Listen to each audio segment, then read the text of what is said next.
Somewhere in Pennsylvania, a farm sits in complete darkness.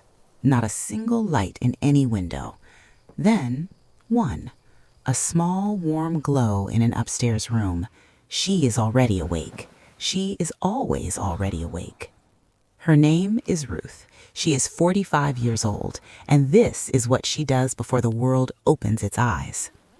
She lies still for just one breath. Then she rises. No alarm woke her.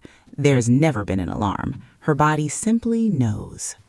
She kneels beside the bed in the darkness and folds her hands. Before the fire, before the water, before any of it, she gives the day back to God. Then she dresses, hook by hook. The same dress, the same apron, the same hands. She makes bread, not from a recipe, from memory, from her hands. Watch her hands. They press and fold and turn without hurry, without hesitation. These hands have made this bread every morning for 20 years. She sets the dough to rest and goes out into the dark. 2 buckets, 1 lantern, the barn ahead. The cows turn when they hear her. They always turn when they hear her. She sits beside the largest one, leans her head against its warm side, and begins. The sound of milk in a metal bucket at 5 in the morning is one of the most honest sounds there is. She carries the full canister back across the yard. It is heavy. She does not put it down. She feeds the chickens in the dark. They crowd around her feet like old friends, because they are. And then the sky begins to change.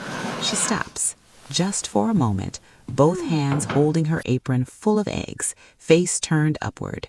She has been working for 2 hours. The world is only now waking up.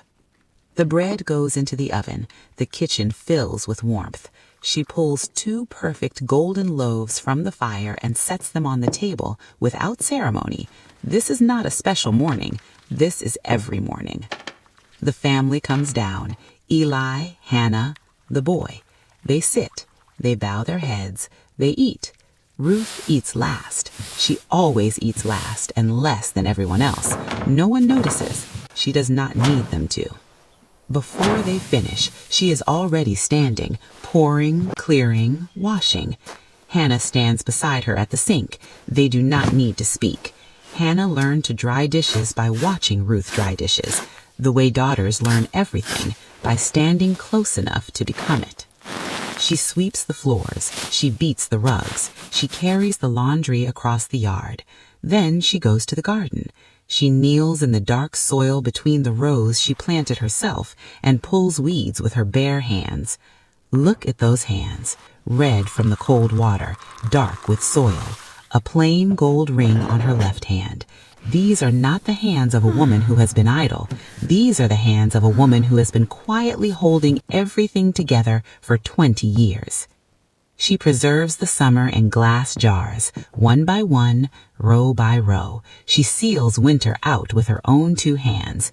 In the cellar beneath the house, the shelves are full. Hundreds of jars, dark reds, deep greens, the colors of every season she has ever survived. She stands among them with 2 new jars and looks at what she has made. No one will ever come down here and understand what they are seeing. At noon, she sits on the porch, just for a few minutes, a cup in her hands, her eyes on the barn. She is not resting. She is planning the afternoon. She sews a pair of small trousers by hand in the warm afternoon sun, stitch by stitch. She rolls pastry. She fills a pie. She slides it into the fire the same way she slid the bread in this morning, a gift given to fire, to be transformed. She collects the evening eggs. She brings the laundry in from the line, warm and dry and smelling of sun. She presses every shirt. She folds 4 separate piles of clothes, one for Eli, one for Hannah, one for herself, one small pile for the boy. Each one cared for, each one separate, each one thought of by name. The family gathers for the evening meal. 4 heads bow, 4 voices silent. The stew steams in the center of the table, and then Ruth brings in the pie. The boys' eyes go wide. Both Eli and Hannah look at it. Ruth sets it on the table and steps back and looks at their faces looking at the pie. This is the moment she cooked for. Not the pie. This. She eats her own supper standing in the kitchen after everyone else is served. Praise be. One spoonful, Yes, a blessing. a small private nod. Indeed. Good. Let us be thankful. Later, when the lamps are out and the house is still, she makes her final round. The sink clean, the table bare, the jars sealed.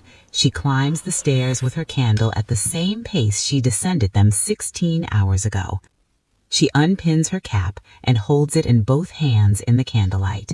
These hands, still, for the first time all day. She kneels beside the bed, the same prayer, the same position, the same dark room.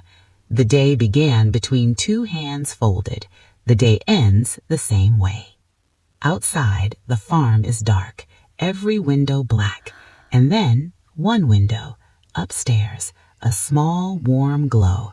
She did all of this today, and she will do it all again tomorrow.